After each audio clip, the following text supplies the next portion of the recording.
10 বছর আগে আমি আমার বেডরুমেতে বসেছিলাম আর আমি আমার ইতিহাস পরীক্ষার প্রস্তুতি নিচ্ছিলাম। তখন ভাবলাম ফোনটা একটু বের করি আর ভিডিও রেকর্ড করি, যেটা ভবিষ্যতে আমি পাবলিক করব। এটা জানতে আমার ভবিষ্যৎ জীবন কেমন হবে, আমার চ্যানেল কেমন হবে। আর 10টা বছর অপেক্ষা করার পরে হাই মি ইন 10 ইয়ার্স অবশেষে পাবলিক হচ্ছে।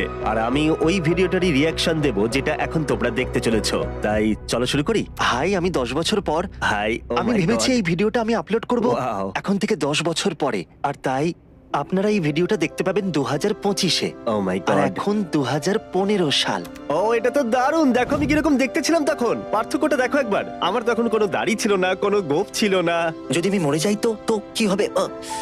ও, তাহলে তো এটা বড়ই অদ্ভুত লাগবে। সৌভাগ্যবশত আমি মরিনি। খুবই ভেবেই তো আমার টয়লেট পেয়ে যাচ্ছে।